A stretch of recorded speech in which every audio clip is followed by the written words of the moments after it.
Alabama won the national championship. Coach Curry had moved on, but I'll never forget Prince Wembley after the game saying that he thought about Coach Curry and the impact that he had had on him in those few years that he was a part of that national championship.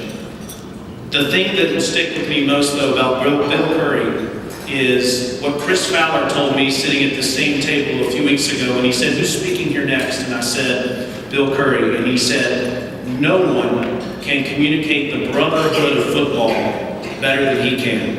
And I have to play this audio clip for you before we bring him up to give a great example of that. You take this kid from South Central Los Angeles and bring him to Atlanta, Georgia, and take another child from the mountains of North Georgia, and they've been raised very differently, probably raised to hate each other, and you make them sweat in the same color shirt, and they come in and out of that locker room, and they pull that nasty jersey off enough time, and it starts to dawn, and that sweat smells about the same on everybody. And he busted the mountain, blood's the same color as my brother here. And I call it the miracle of team, and it's why I do what I do. Those two guys raised to hate each other, become brothers, and they love each other, and it lasts for the rest of your life. It's an honor to bring to the stage Bill Curry.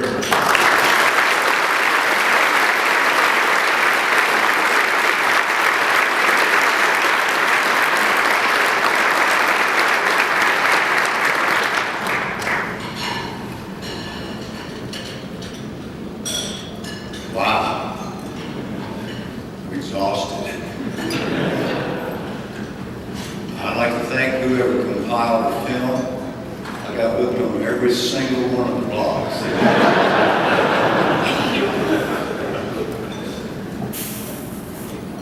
I must say, in all sincerity, that I have never been introduced in a finer or nicer fashion, and I do appreciate that more than I can say.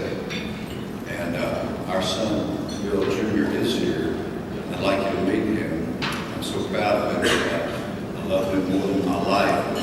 Bill Jr., would you please stand and we recognize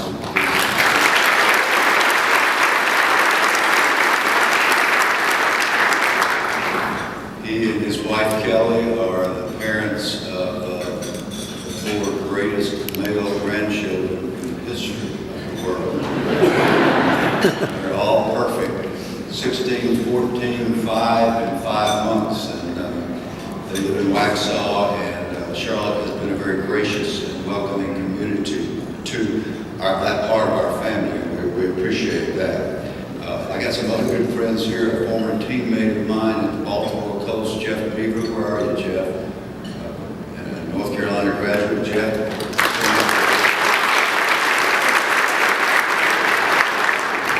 Jeff is a very good quarterback. He just happened to be in Baltimore when we had Johnny Unitas and Earl Morrill, and it's a pretty tough competition.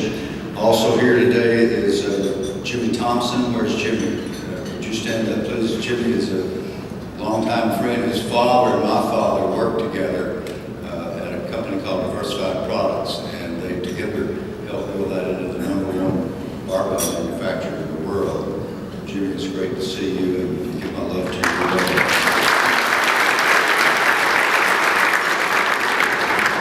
And the coach who coaches our grandson, our oldest grandson, is here today, Coach Danny Bailey, and Kevin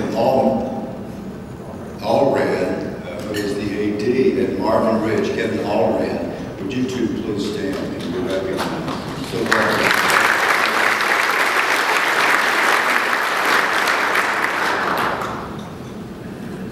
One of the privileges I have in traveling around the country and speaking to clubs like this is to have the opportunity to extol the virtues of our great coaches and to talk about the good stuff that happens in football.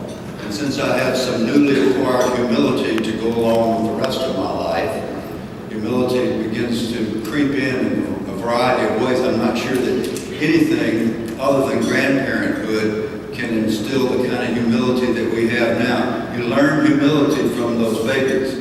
Our 5-year-old grandson, Brett, is a whirling dervish. He is constant motion. He's incredibly bright naturally.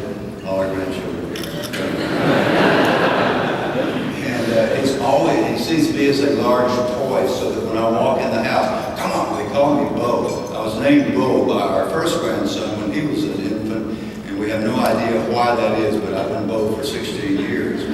So as soon as I walk in, Brett grabs me, come on, Bo, let's go. We're going to play. We're going to play Minecraft. We're going to play a video game. Last time I walked in, he said, come on over here, get your ass upstairs. We're going to play.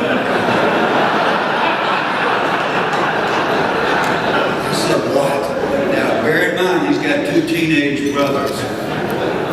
We have an excuse. I said, don't you ever speak to me like that. You treat me with respect. You want me to do something with you? Yes, I'll play Minecraft with you, but you're going to treat me with respect. You're going to say please and thank you. He thought just a second. He said, okay, get your ass upstairs, please.